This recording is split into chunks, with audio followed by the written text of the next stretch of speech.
part of our extended fair family. The sponsors are a vital part of how we are able to put on a fair. So it's not the time to be sheepish. You actually need to be very bullish with sponsorship now, and contact.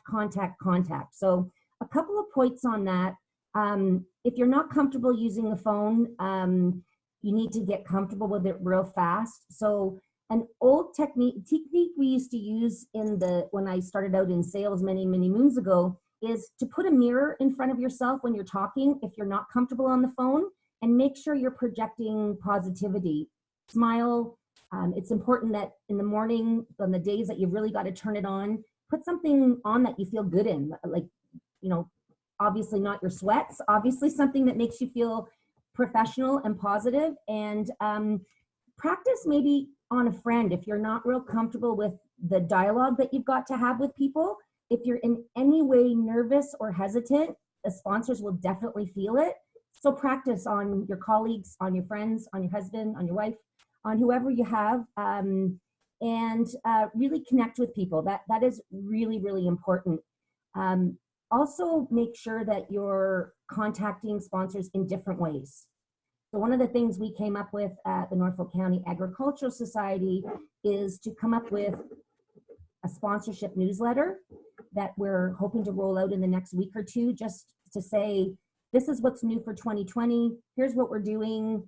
Here's some photos. It's not going to be long. It's not going to be really wordy. It's just going to be a one-page, here's a newsletter. They say you've got to touch people, and I don't mean to sound weird, but in many different ways. So that might be by voice, by email, a newsletter, a text, a private message, what have you. Make sure that you're staying front of mind, because once this COVID is over, it's going to be a very crowded space. And the person that is front of mind, that is been the constant contact, is the one that's going to probably get the sponsorship. And so communication is really key. If you are doing a newsletter, I'll just say that, as I said, don't have it be too wordy, and try to put some pictures and some graphics in if you're able to do that. The other thing that I think is really important is finding sponsors that are doing something positive in the community. It could be that they're hosting a food drive. It could be that they're feeding frontline workers. Take stories that your sponsors have on social media or in the newspaper and highlight it on your social media or on your webpage, and promote your sponsors, because we need them as much as they need us. And it's really important that we find the positive message. Everybody's looking for hope and positivity, and it's really important that we find it and display it. I next want to talk about networking. Networking, of course, now is more challenging than ever, because I do my best work in person and face-to-face, and it's really hard to do that when you've got your phone and you've got your computer. So although we can't meet people in person right now, there are other ways that you can get around it. And that one of the things I find that works really well is Facebook groups.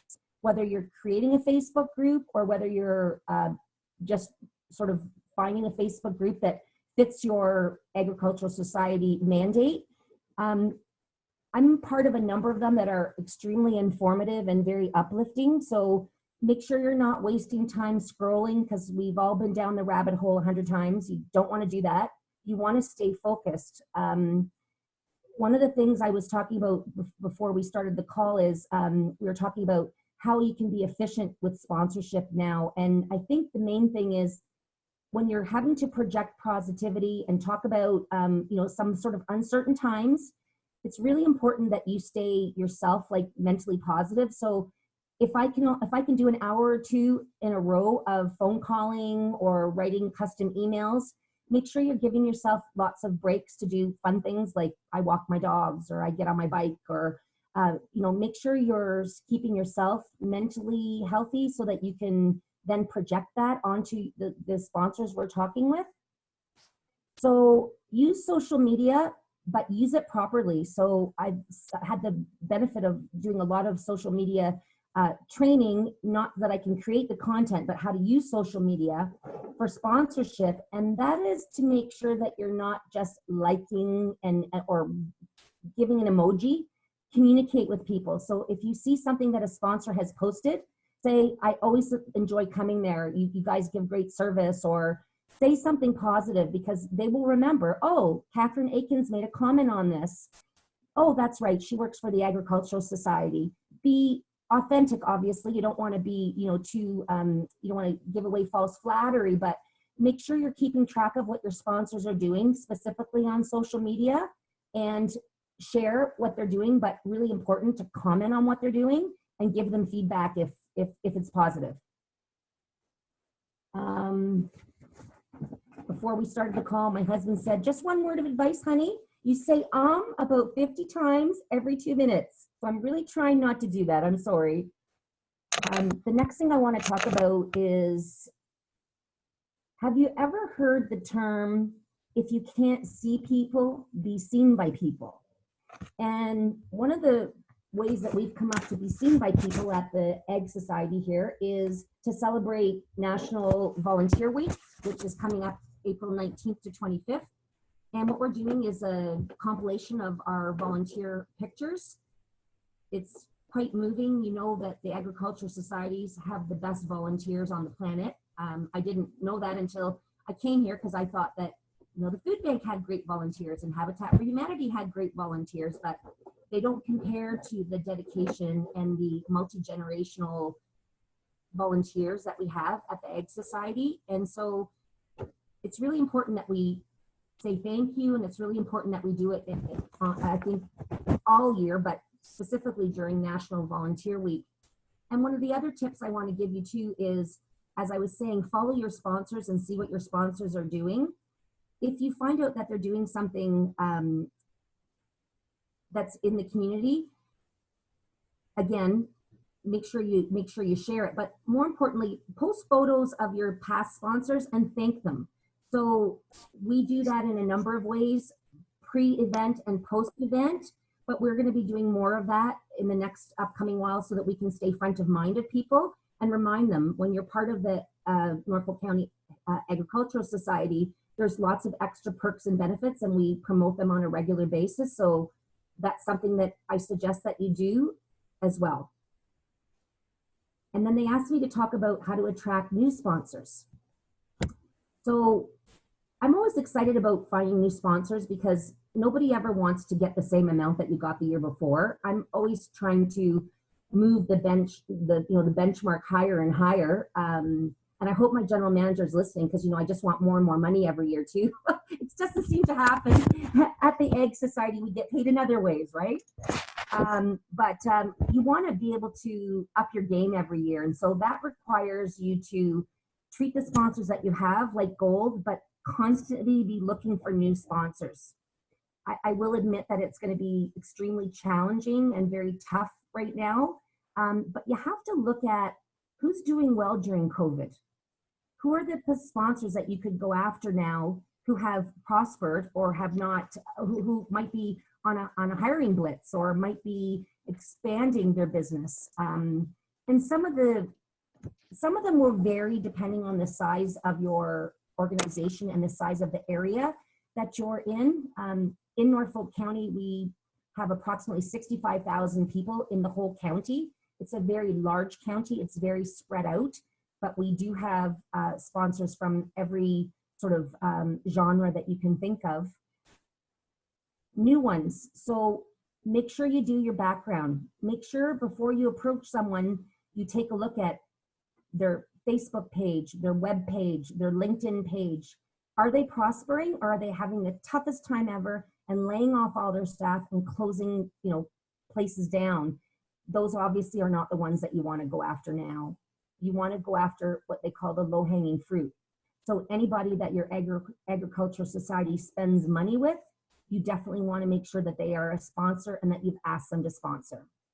Anybody in the community that maybe has a housing development or some kind of development that's coming in, again, they're low-hanging fruit, because a lot of time developers come into a neighborhood and there's a bit of a backlash. People don't want them taking over the farmland, or just don't want to see the urban sprawl. So I find that that's one area that I'm really tackling this year, is going after the Home Builders Association and the home builders and trying to get in to see if I can get sponsorship money out of them, and that would be new money for us. But look at the people that are doing well. So you think yourself in your own life, where are we spending money now?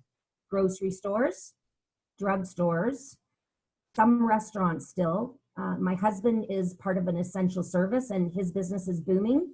And our other businesses that are in manufacturing that are in essential services. So do your research, make sure you know who's prospering. Those would be the people that I would ask for sponsorship for this year. More importantly, the people that are doing well, make sure you step up your ask. So I'll give you a case study. We have a few large pharmacies here in town. And last year, we got a substantial amount from one particular, there's a few that step up and give us a large amount. But this year, one of the pharmacies, I went in and asked for double what they gave us last year. And they give us a significant amount. So I went in, asked for double. I got an email back the next day saying, I'm really busy right now. I can't talk to you, but I'll get back to you. And that is a win, because if they're not chucking your email into the discard bin, or they're not getting back to you at all, saying not now just means tell me more and tell me later. So the people that you do know that have done well, don't be afraid to ask them for more and a lot more.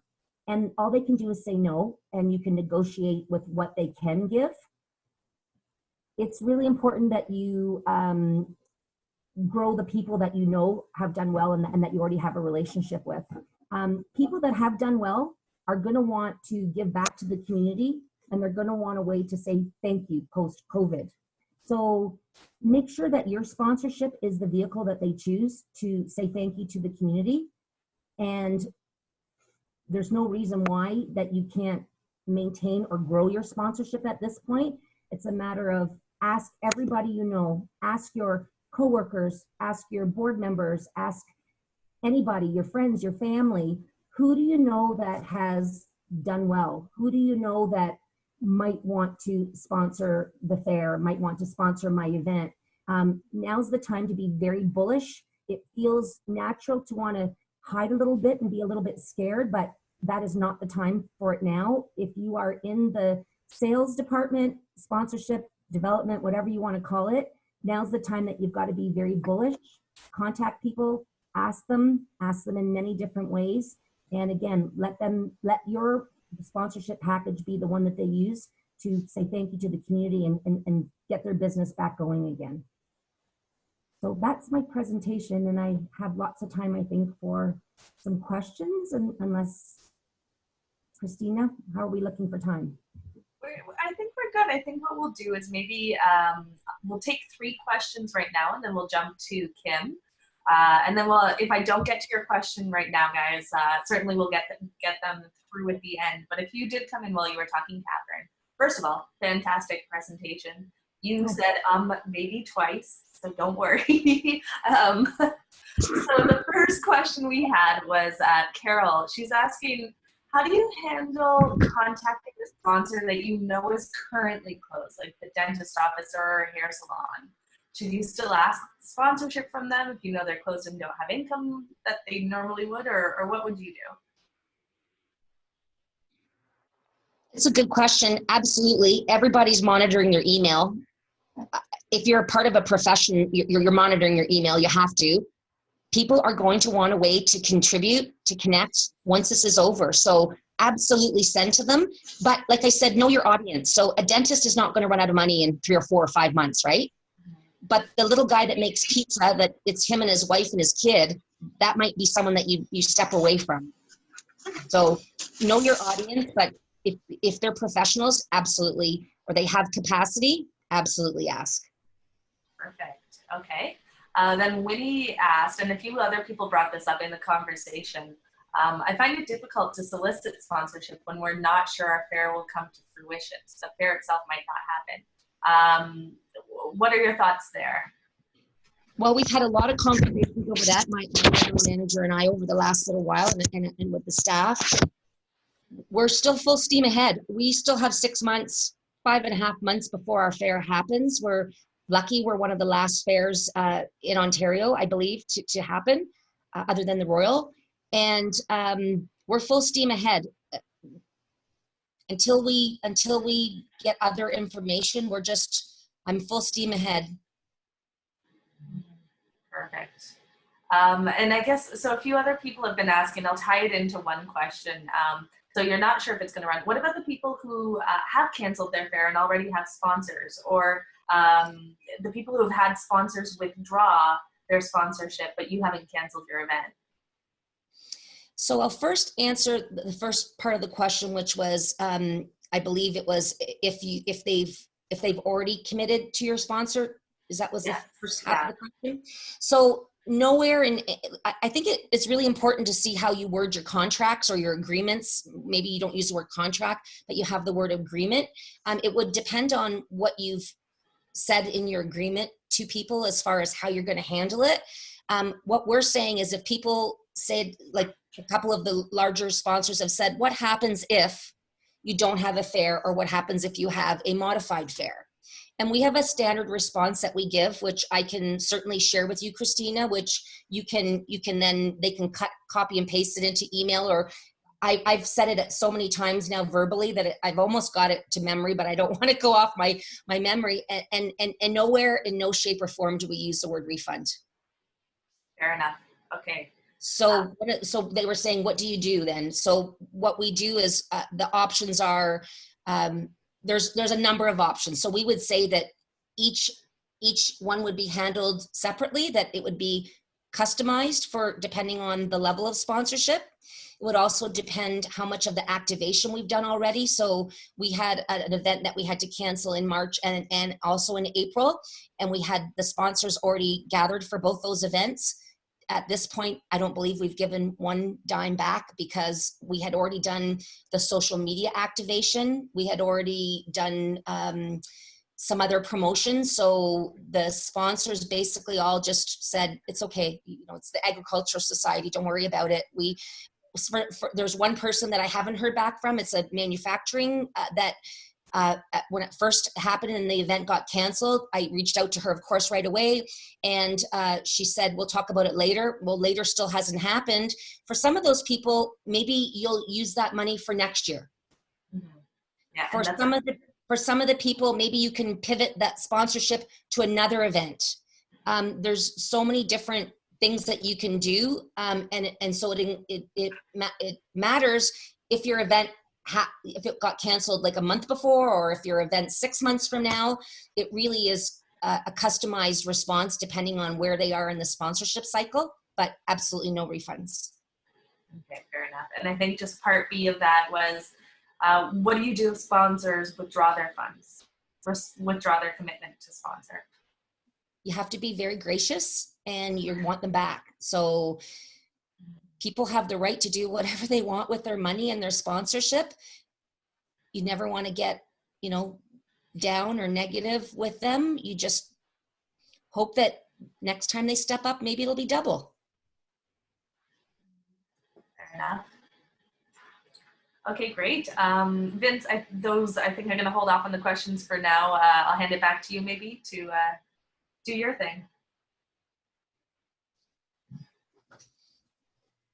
Well, thank you. And thank you very much, Catherine. That was a great presentation here this evening. And I know there will be more questions before you get away from the meeting here this evening. So it is now Kim's turn up, and to give us her role or her view and vision on how to communicate with our sponsors. So Kim, welcome, and thank you for taking the time to share your expertise with the group this evening. Welcome, Kim.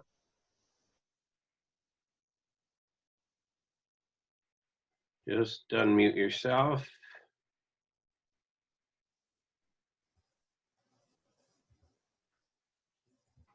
Unmute, maybe we'll do it. There we go. Okay. Excellent. Thank you so much. Well, I would like to thank Vince and the OAAS Board of Directors for hosting this discussion. So thank you very much for that.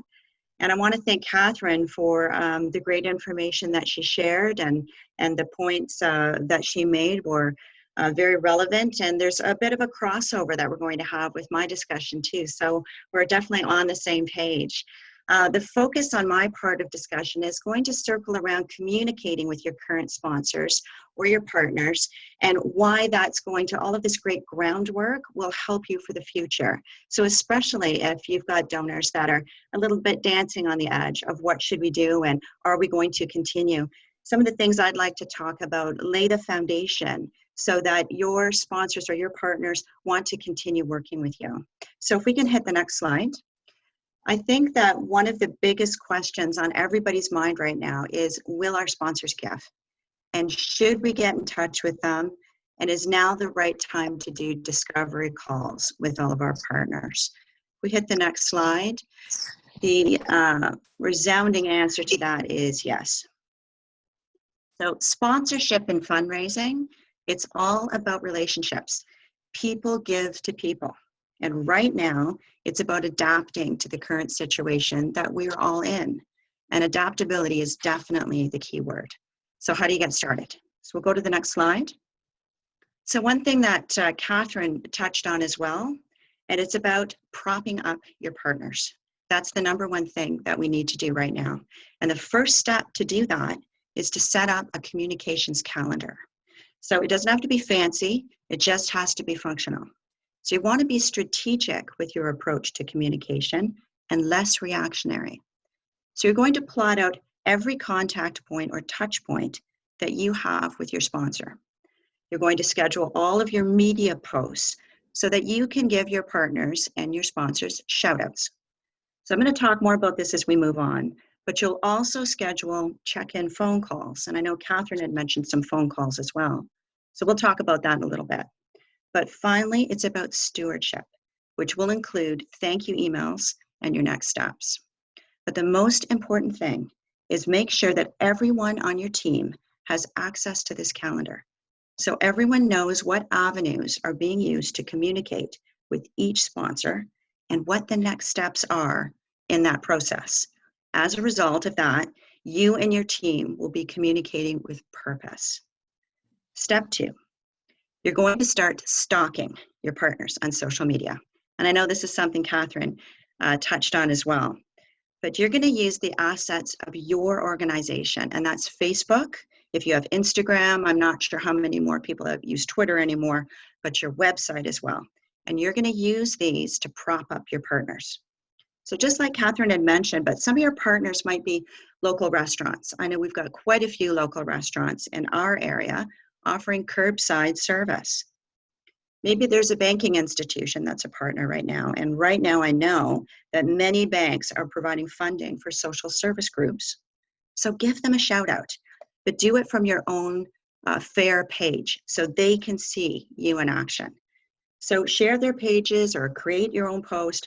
It can be as simple as you typing in, sharing one of their pages and typing in, check out one of our outstanding partners. And then you tag them in and you explain what it is they're doing for the community. Use lots of hashtags too, so it gets linked in.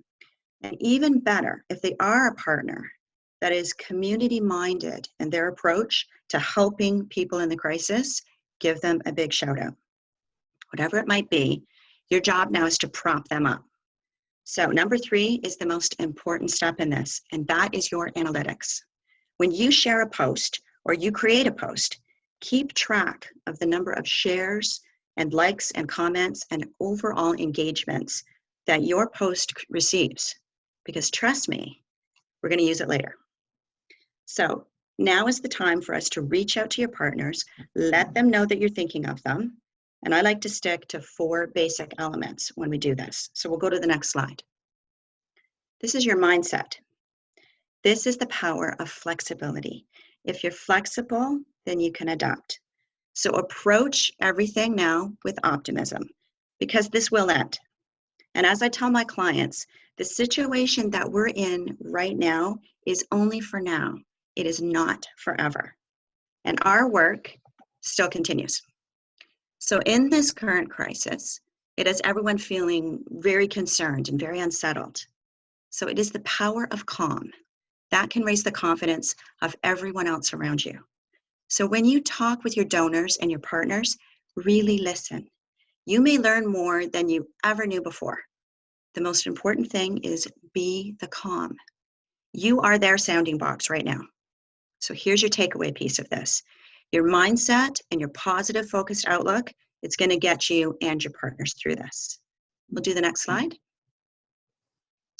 This is the art of discovery. Every conversation with your partners is an opportunity for you to learn something. And so this is now the best time for you to call and just check in. Think about it. Right now, you've got the time. So here's how a conversation can start. You could say, "Hi, Susan, this is Kim from ABC Farm. I just wanted to let you know that I was thinking about you today. And I want to be sure that I picked up the phone and called to check in to see how you and your family are doing." Then wait. Don't keep talking. Don't keep talking. Take the time to listen. But sometimes they might just be really quick in a response and they might just say, "Oh, I'm fine," or "I'm okay," or "Everything's fine." If you get that quick response, now is your time to keep the conversation going. So you can say, "Well, we just wanted to be sure that you knew that our fair was thinking about you. And we want you to know that how much we really appreciate all your support over the years. So tell me, how are you managing through COVID right now?" Be sincere. Talk slowly and be the calm. Here's the most important part about this. When you're listening to what they say, write down what they say. So the next thing you're going to do is you're going to let them know that you've been following them on social media and you're so impressed with everything that they've been doing to adapt. Tell them that you've been sharing their posts on your social media platforms. Now here's that part about the analytics that I was talking about.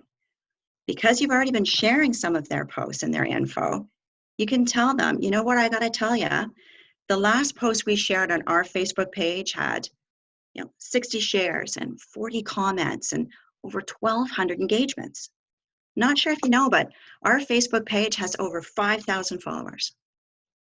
Say to them that, "Please know that we're here to help you spread your message." Then here's an important point you're going to do. You're going to ask their permission to continue sharing. You're going to say, "Would it be okay if I continue to share everything that you've been doing on all of our social media platforms?" Of course, they're going to say yes, because you just told them how great all the analytics are. So here's the takeaway. Keep track of your analytics. It's a very easy thing to look at on your Facebook, and it really is golden right now. So you're going to show your sponsors and your partners that not only are they important to you, but you're important to them too. Even if your events have had to be canceled, you can continue to provide activation to your partners. Your social media platform right now, it's the strongest asset of your organization. Many sponsors and partners, this is the best activation that you can offer them right now. So don't stop, be proactive. We'll do the next slide. So we're going to make sure we're always thinking partner or sponsor centered. This means that the viewpoint of your partner is most important. It can't right now be about how your organization is coping or how you've had to cut off or lay off staff or how much revenue you've lost. Your focus must be on them. So when you take the time to call them, really listen and don't assume. Don't assume that you know what they're going through or you know whatever crisis they're managing. Don't ever make assumptions with them.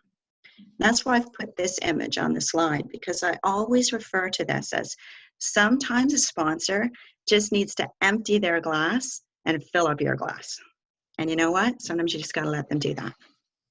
So when your conversation is closing with them, again, you want to ask their permission to contact them again in just a few weeks, because you just want to check in. After your phone call, here's your important stewardship piece. Most of the time, I would tell you, you should be doing a handwritten note card, because not very many people do handwritten note cards anymore. So when people receive them, they love them. But in this current climate, the way that mail is moving now, don't bother doing that. So instead, just do an email. But make sure in your email that you've captured at least one point that they mentioned during the call you had with them. It could be about their children or their grandchildren or their business. This shows that you were really listening. So here's our takeaway. We want to practice behavior that inspires trust and confidence. This is all that big foundation, that grounding piece, so that they want to come back with you if for some reason they're dancing on the edge. So during the conversation, you are going to be jotting down all the points that they mentioned so that you can keep it in their record. Then you have something to refer to when you reach out to them again. Always put a next step down within your communication calendar. You're going to mark down the day that you will now be doing the follow-up call and your next scheduled social media activation. Remember, you can't keep all of that great information in your brain alone. Shared knowledge is power. When everyone on your team is informed, your organization will succeed. We'll do the next slide.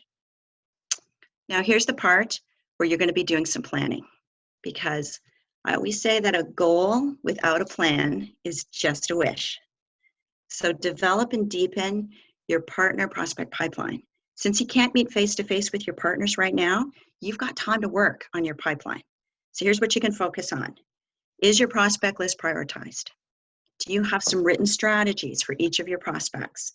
Is there a board member or a volunteer that can make a warm introduction for you? Now, I can talk later if anybody has any questions about the best way to send an email from your board member or your volunteer that has that warm introduction. How should that be structured? What should your response be back to that email to make sure that you get that phone call with them? Next, are you behind in logging your contact reports? And first of all, are you keeping contact reports? If you're not, you should. This is what we just talked about. It's about keeping track of your conversations with your sponsors. You don't have to have a fancy database to capture your call reports, but you need to be keeping track of conversations and next steps with your sponsors so that everyone in the organization understands the relationship and they can pick it up if for some reason you're not at the fair anymore. So we can talk more about that process later, but for now, use this time to get caught up. And working on your pipeline now is going to save you time later. And our next slide.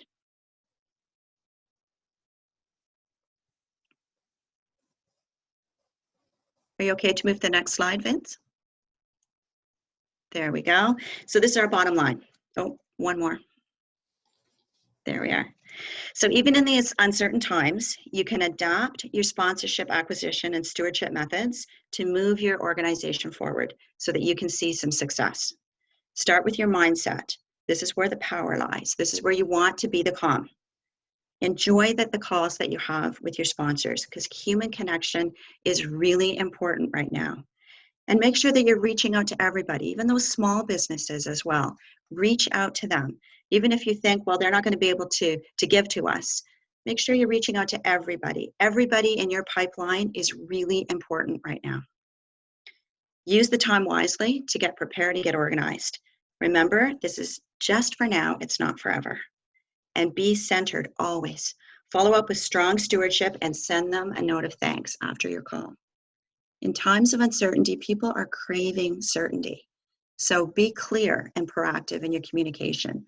Determine what channels you're going to use to communicate and be consistent. Create that communication calendar so everyone is on the same page. It stops you from being reactionary. Communicate frequently and provide updates to your sponsors. Let them know what's going on. They just want to know the information. People need a point of contact because it helps keep uncertainty off of social media, which can have a tendency to feed panic. So be the calm. And then my final slide. So these are all the ways in which you can get in touch with me. So if you wanted to screenshot that, please go ahead. I'm always here to help. If you have any questions post this discussion, I'm happy to answer them.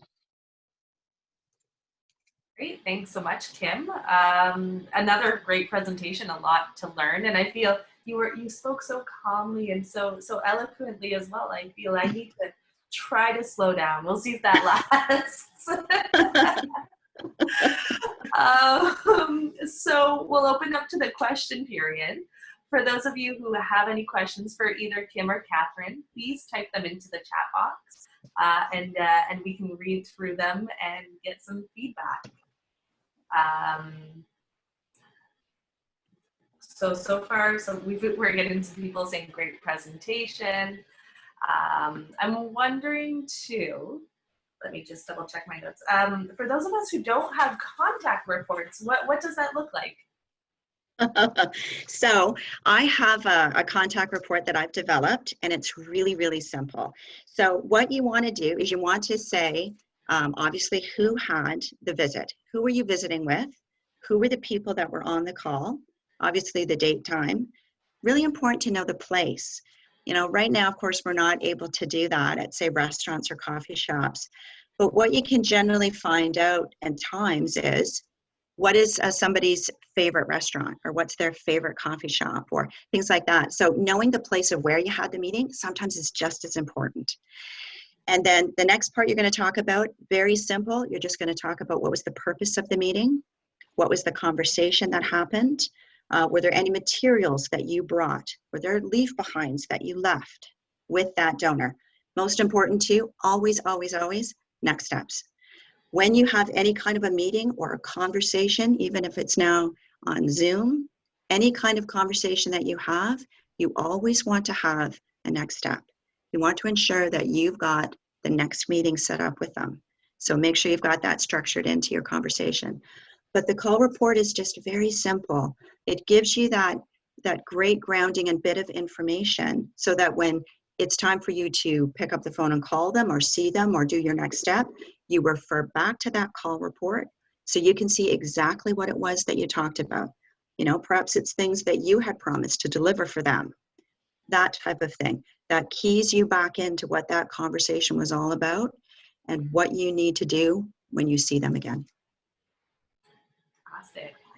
I'm not seeing any questions come up yet. So again, if you guys have questions, feel free to type them in the chat box. And while we wait for that, I think I have one more question for both Catherine and Kim. I'd love to hear your feedback. We're hearing that, okay, we may not be planning our fair or events right now, so this is a good time to, catch up on things we've wanted to do for a while. And Kim, you spoke about that a little bit. So if we're looking to, say, reinvent our sponsorship program, going from either traditional levels or whatever it is, what would a new sponsorship program look like, or what are some tips and tricks there?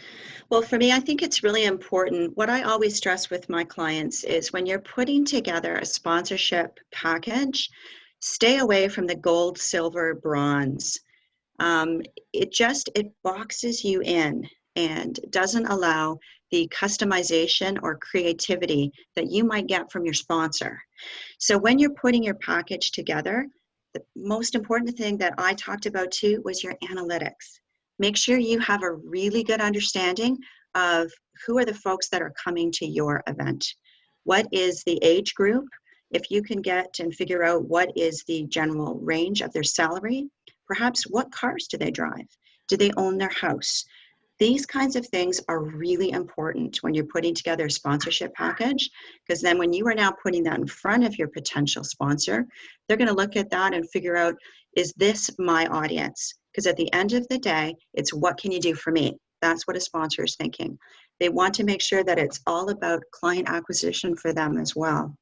So when you're putting that kind of a package together, think about it. Could now be the time for you to send out some of those surveys to people that attend your fair so that you can get an understanding of who are the folks that are walking through those gates. And that will help feed your sponsorship package. When you're doing a sponsorship package, the majority of that package should be analytics. That's what it should all be about. How many followers do you have on Facebook? You know, how many people are in your database? You know, do you have thousands of email addresses in your database? They want to know how can they get to your audience. So to me, that's what's most important when you're putting together that package. And I think too, the other thing I want to mention is when you're putting that package together, don't worry so much about your mission and your vision and you know, it's good. It's good to have a little bit of that, but that shouldn't be the focus. At the top of your package should be a very small bit of information about you, and then talk about your value proposition, right? Because this is what we're going to deliver upon. The rest of that package, make it about those analytics and what we are going to do for you. Great. Catherine, anything to add? Yeah. Can you hear me? Yep. Okay. My picture went, so I wasn't sure if I was muted or if I was still there. I'd be happy to share with anybody through you, Christina, our package for our fair, and we do use traditional. We have Grand Champion, Reserve Grand Champion, and then Red, Blue, Gold, and that's been around for quite some time. I inherited that program when I joined the fair 3 years ago, and we keep tweaking it and changing it. I guess, it's asking me to start my video. I think that I agree with what Kim's saying. We collect analytics, of course, as the year goes on, and when we're sending out emails to people, I never send out a package to anybody unsolicited. So it's always, they've asked for a package. I always try to go for the face-to-face meeting. I do much better, as most people probably do, face-to-face rather than, I don't like sharing it with people via email, because I think people are just going to take it. And then B, I just think it doesn't have value. It's just paper. So you've really got to get that personal connection with them. We do customize at the higher levels. You can't customize for $1,000 and down for our fair. We don't have enough people to do that. But it's sort of over $3,000. We customize pretty much each sponsorship and try to find a unique value proposition for each person. So maybe you're the champion of the giant pumpkin weigh-in, or maybe you're the champion of the junior fair, or champion of, there's so many different aspects of the fair that we pull out, and we're constantly brainstorming as a staff. What do we have that we can package for someone? What could we give to this new person that we're trying to bring in? So try to customize as much as you can, and make them feel that they're getting something that everybody else isn't, rather than your standard sponsorship levels. Mm-hmm. I would agree. I'm going to jump in there too. I would agree with that too, Catherine. 100% is never just fire it to them in an email. Make sure that you have an opportunity to get in front of them first and have a discussion. And even sometimes in that first meeting, don't come with something already in the can. Get a chance to talk with them, and you need to find out what's important to them. What do they see as value? And when they are looking at a sponsorship, you've got to ask them those questions too, right? Ask them a question about, who is your target audience, and how do you normally engage in sponsorship, and what types of things do you value the most?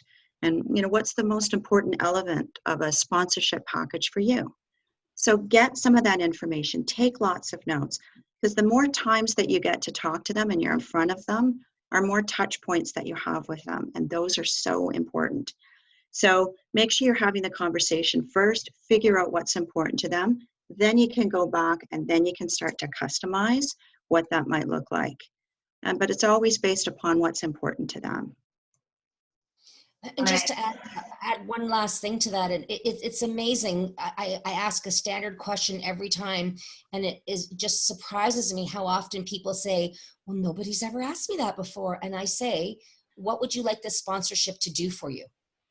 Very simple question, not fancy. And they kind of pause and they're like, well, you need to know, are you trying to grow your database? Are you trying to get more eyes? Do you want people to come test drive your cars? Are you trying to get new customers for the bank? Are you trying to sell Visa cards? Like, what is it that you're trying to do? And then you fulfill that. And I think one of my favorite examples from back in my fair days, when I went to a convention, I think it was Norfolk had the Read Your Way to the Fair program, and someone mentioned that to me. And I took it back to my fair, and the local bank wanted to sponsor. Their interest wasn't in literacy. So I adapted the program, and it became Budget Your Way to the Fair. So it's just about customizing what you already know, for sure. That's fantastic. Yeah, so there you go. We do have a couple other questions, and I know we want to hear and get to as many as possible. So the next one from Bev is, if you've canceled your fair, should you contact all sponsors that you've sent packages to, but they've not donated or replied yet, so you're waiting to hear from them? Yeah, I'll jump into that. Absolutely. Because you've had some kind of a touch point with them in a conversation, and you don't want to just leave them hanging because they could eventually become really great sponsors or partners of your fair. So I would say 100%, you're reaching out to everybody you've had a contact with and let them know because, as I said before, that information is such power too. And the more that you can get your message out to people, the less noise there's going to be and assumptions that people might have. And that's when social media can go kind of crazy. So I would say 100% you need to be reaching out to everybody that you've had a touch point with. And I would just add to that, Kim, that there's no expiration date on, when you get a hold of someone. I've contacted someone 2-3 months after an event. That's when I had time. I'm just one person. Like we don't have departments. We have one person, and if you're lucky, you might get a volunteer or a co-op student or what have you. So it's really important that it really doesn't matter when you've got an event that in your community that is important, whether it's 2 months before or 2 months after, they still respect you. They still want to talk to you. And so that communication is golden. You never want to put off contacting someone. Great. Okay, next question I have is from Doug. He asks, do you recommend asking potential sponsors for a decision and letting them know if it's affirmative that you would invoice them when you're sure the board is going ahead with the fair? Can you repeat that one more time, Christina? That had a lot of layers in it. Let me hear that one more time. That's a good question. Give me that one again. So you have potential sponsors and you're looking to get a decision from them. Can you still push to get a decision from them and say, listen, we'll only invoice you if we decide to go ahead with the fair? I'll answer first. I wouldn't. Yeah, you go ahead. I wouldn't do that. First of all, I wonder what you mean by push. We do have drop dead dates, so it's like by this date. We're always trying to move it forward. So this year, in my perfect world, I was going to have every sponsor make their decision by July 15th. Well, that's not going to happen because everything just keeps getting pushed out and pushed out. But so I just wonder what you mean by, I give people a date that we need to have our decision by for sure, because there's certain benchmarks that we have to hit to make sure that a sponsor is included. So what I just say is it's more of a, if you want to be included in all of our marketing material, which we've discussed, then I need your answer by this date. And then I don't even ask them if they want to be invoiced. We just invoice them. Okay. Well, and I think push was my word when I was paraphrasing. The way Doug asked it, he said, do you recommend asking potential sponsors for a decision and then letting them know once you decide whether to run a fair that you will invoice them? Yeah. So our decisions have to be made so many months in advance. So my decision hopefully would be made in July for an October event. We could probably push it till October. And I know I've got some last minute sponsors in September and even the beginning of October, but they don't get on the printed material and they don't get the full value of what their sponsorship. And so in some of those cases, we end up making amendments and adjustments for them because they missed out on, a lot of our fabulous print material. But I think that asking for the close is a part of the sales cycle that you have to do. You have to be very comfortable with asking for, their sponsorship. And I think that if you know that your fair is on the edge, that would be a question that I would have with my general manager and my board of directors of how would you like me to handle this? Because in the end, that's who we work for. And so I would want to do what they said would be the direction that they would want us to go. I'm just going to jump into that too. So for me, I think that you have to be very mindful of the situation that people are in. So I feel that it would not be a lucrative decision to do any kind of a push, if there's any kind of dancing on the edge. And although print materials can be important, and for some sponsors, they do deem to, see that as an important tool. I think for most of the sponsors now, having their logo, perhaps in a logo soup display, might not be what they're looking for right now. And I think the messaging through social media, to me, is really the key right now. And that is a strong asset that every one of the fairs has that they can really utilize, and it doesn't cost you anything, really, in essence. It's not like a printed material. So I think that you have to be a little bit cautious right now in these times. I don't think you can be afraid to ask, that's for sure.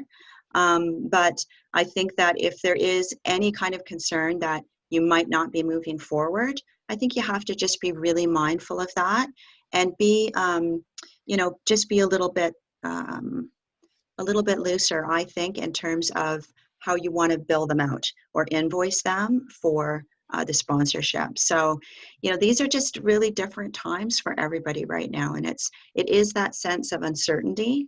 So just make sure that you continue to be the calm and the calming force in it all, and let them know that these are our steps moving forward, and this is what we want to make sure that we do, and here's how we're going to showcase you, and make it about them all the time and a little bit less about you.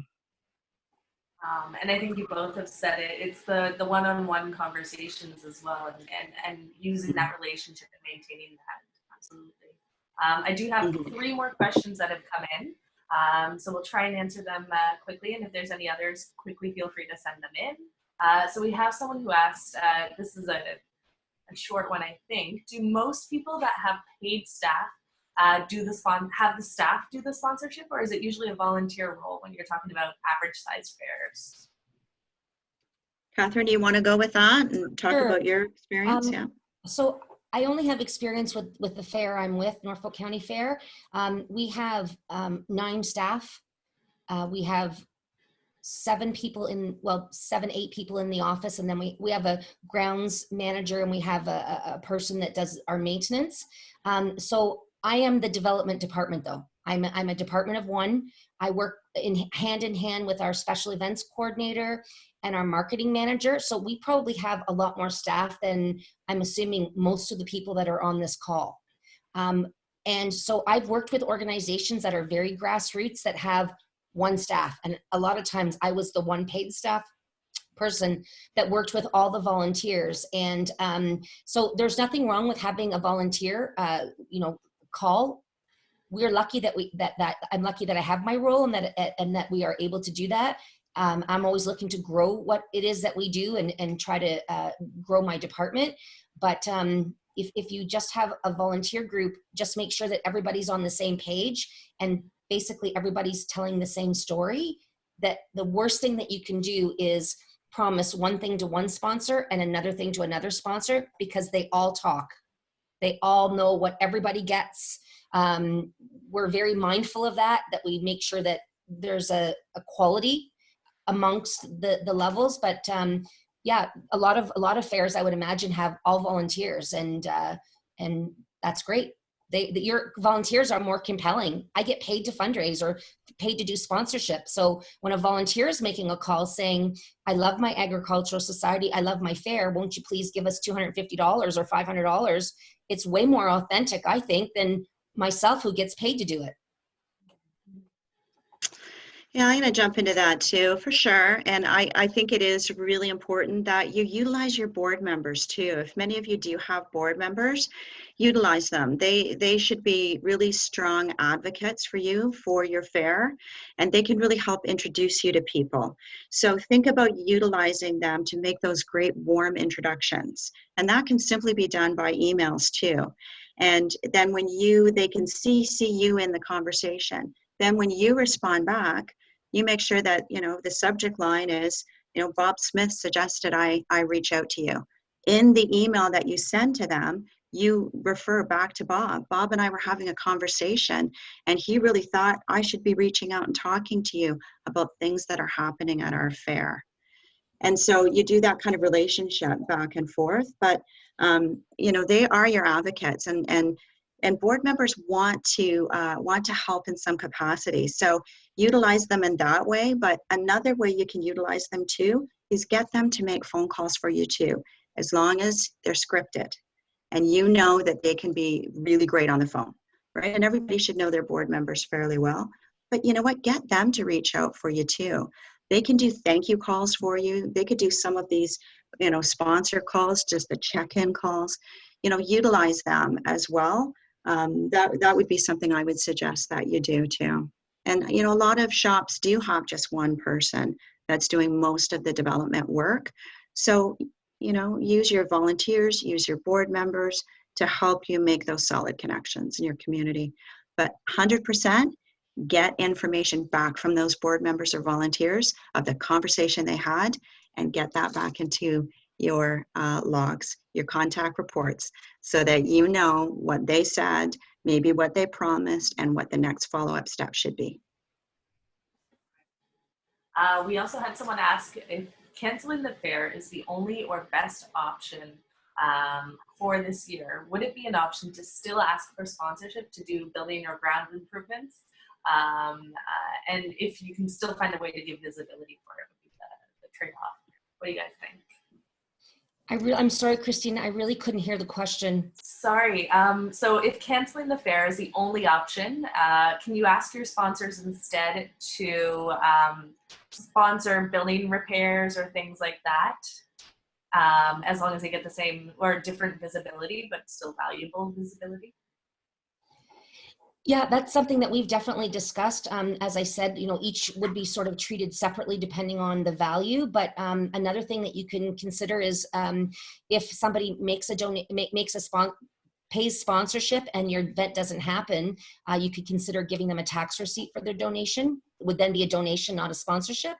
So that's something that you could consider as well, or customizing it so that, we've talked about for a couple of years now, I've been trying to get off the ground naming and branding all of the, you know, the horse barn, the sheep barn, the cattle barn, all of our fabulous buildings. I think we have, I don't know, 17 or 19. I lose track of how many buildings we have on our grounds. And, you know, they're just giant billboards. And that's something that we've been trying to do. And I guess that's something that I've got to just sort of put my foot on the accelerator, because that was one of my go-to, is if, for instance, we can't have the fair, how many people can I still get that large money out of and name a building for? So it's a good question. Mm-hmm. Yeah, it's definitely important to know your assets and know the value of those assets. And then if you are going to do any kind of a naming opportunity, make sure that you have it solidly done in an agreement, that you know exactly how many years you're going to give that naming opportunity for. And there is a valuation that you can do that will determine exactly how much each building or each area, based on the square footage and how many people go through it and what the traction is. And that can really help you understand how to put together your valuation of your assets.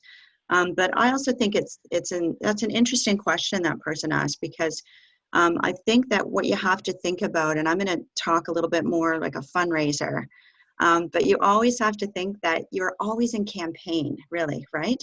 It doesn't stop. It doesn't just stop with your one fair and your event. There's capital expenditures that you have, and so all of those things you need to parcel out to have different campaigns. So instead, to utilize that sponsor's money to go towards perhaps a capital campaign project is interesting, but at the end of the day, a sponsor definitely wants to know what's in it for me. And they want to know how to turn around the people that are seeing this or understanding it, knowing about it. They want to know how to turn those people into perhaps clients of their own, to get them in their front door. So it's an interesting one. And that's why I think a lot of times, a lot of buildings are almost always named after individuals, instead of, unless it's a big bank that has deep pockets. If you're the Scotia Arena, then, maybe that's a different story. But, it's tough to get the kind of money that a building would require the value of from some of your local sponsors. So, maybe think outside the box a little bit on that, and see if there are, great community champions that you have in your community that love your fair. And I would imagine that everybody has somebody like that truly just adores your fair and talks about it all the time, and brings people. Maybe now's the time to have a bit of a conversation with somebody like that and see where that might lead you to. Okay. We also had someone ask, what is the best way to approach a sponsor who promised a contribution but hasn't sent it? but the fair's already happened. What do you do there? Yeah, that's a tough one. That's why you have those binding agreements. But at the end of the day, it's not really binding. And, unless you want to take it to a lawyer, and not many people do that. So what you want to do is when things like that happen, you definitely want to get in touch with them and just have a conversation, right? And just, just find out what's going on, really. And at the end of the day, I think you have to always remember that anytime you are with a donor or a sponsor or a partner, it's a conversation. It is not a presentation. So sometimes, people might have situations in their life where there's personal things that happen and they just can't fulfill your gift. And that's okay.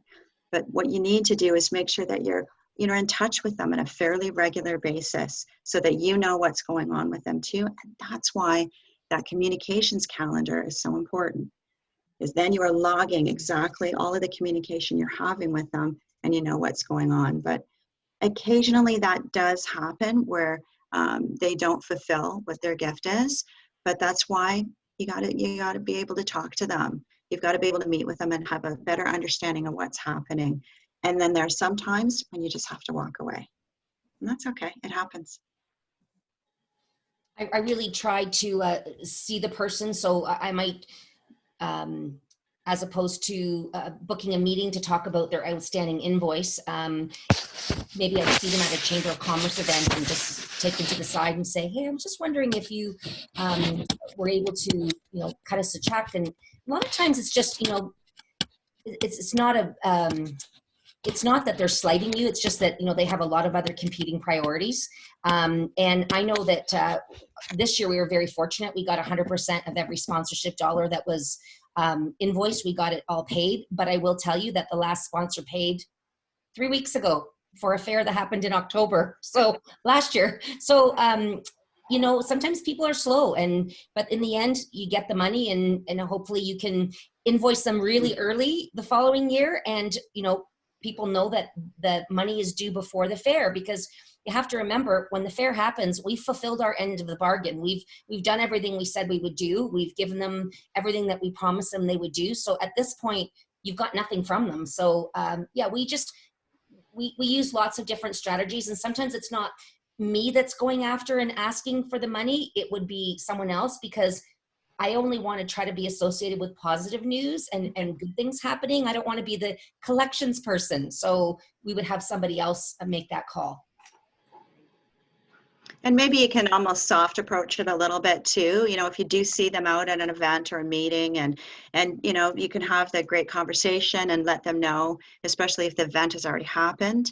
It was such a great, successful event. We were really, so pleased that you could be a part of that. But, we weren't sure whether or not, you had received the invoice or not. And, if there's anything that you want to chat with me about, I'm happy to do that. So maybe just, soft approach it a little bit too, because as you say, Catherine, you don't know what's happening in somebody's personal life. And if you are too maybe forward with the ask, you might upset them. And because you just don't know, right, what's happening in people's worlds.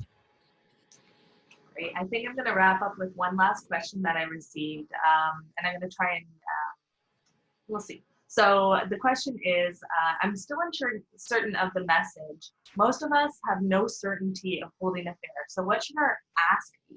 It's difficult to be bullish and calm when we're uncertain of ourselves. So how long do we wait? And so I guess, what are the conversations we have now, and then when do we ask for the money? Well, Catherine, you're in this similar situation, so maybe I'll let you go with what you think. As I said, we're full steam. I'm full steam ahead until I'm told otherwise. So I'm asking with conviction that we're going to have a fair or some sort of fair in October, and until I'm told otherwise, that's my message. Yeah. I think right now, because a lot of the other fairs might be much earlier than the Norfolk County Fair. So, that's understandable. I really think that you have to be, you've just got to be transparent. That's really important, is that you don't want to snow people. You don't want to say, well, we'd really like to get your sponsorship, and make them feel kind of pushed. into it. If you are for any reason thinking it might not happen, then I think that you need to be upfront with them and honest and just say, you know, we're doing our best and we're making sure that we're going with the guidelines of what's been recommended for us moving forward. You know what? But we're not sure, because really we don't have the answers either, right? We don't. And so just be transparent with them, to be that calming force that says, you know, we're really not sure what that next step might be. We're hopeful that we might be able to have our fair in August, but we're just not sure at this point. We're hoping that you will continue to go on this journey with us, because you're very, very important to us. And if we can't utilize your sponsorship for this particular fair, we're really hoping that next year it's something you might consider. And if you frame it up that way, perhaps that's a better approach to have. And I guess that's just my feeling, is that I think that to be calm, you must be transparent in your approach and let them know, you know what, we're not sure. We're not sure what might happen with our fair moving forward, but we really hope that you'll join us as we keep moving forward in this journey. You've been such terrific partners of ours that, you know, we hope it's something that we can continue to count on. Kind of have to address the elephant in the room. You have to talk about COVID a little bit at least, and like you say, be transparent. Absolutely. And have the conversations. And I think it ties into, I believe Catherine said this earlier too, know your deadlines too. What's the latest you can reach out to your sponsors and say, you know, we need an answer. We're planning to go ahead. And so, but we need an answer by this time, and work with them and have those conversations. Mm-hmm. Yeah, for sure. People just, you know, they just want you to be transparent. Nobody wants you to be dancing around, and, you know, just give them what it is, you know, and it's okay to say, I don't know. You know, it's all right to say that, because you want to be that super calming force with them, because you want them to come on board next year. And if for any reason they're feeling pushed, or you're not giving me the straight goods, you know, that kind of feeling, then they may not want to be your partner next year. That's right. Right? Just imagine, how would you want to be treated too, right? Same thing. Great. Well, I think that rounds up the questions for tonight. So thank you, everyone. And I'm going to hand it back over to Vince. Well, thank you, everyone. This was just an excellent evening, and I personally really want to thank Kim and Catherine. And there is a downside to this Zoom. We can't give you that huge round of applause, but it is in our hearts, and it is there with each of the 150 people that were on the meeting tonight at one time or another. Wonderful. Great messages. We will post this on our website, so anyone that wasn't here or didn't get all the notes taken down, they'll have that opportunity to do that. And just thank each of you for doing that. I also want to thank some colleagues from Manitoba, New Brunswick, Saskatchewan. There was someone on here from the States earlier that joined our meeting tonight that we were talking about this week. So thanks for taking part, and hopefully they took something away from this as well. So we are planning on future meetings. I would ask you, if you've got ideas what the next topic might be, share that with me as soon as possible. As long as people are interested in this kind of form, then we're going to continue that. And I think, as Kim and Catherine said, the OAS is trying to be as transparent as possible, giving you the tools. We don't have the answers, but and we're telling you, I don't know when you should be making that decision with your fair, but you and your board and your sponsors need to work together in doing that. So thank you, everyone, and enjoy the rest of your evening. Thank you very much. Thank you, Thanks, Christina, for participating. Night, everyone. Thanks, Vince. Thank you. Good night. Have a great night. Thank you.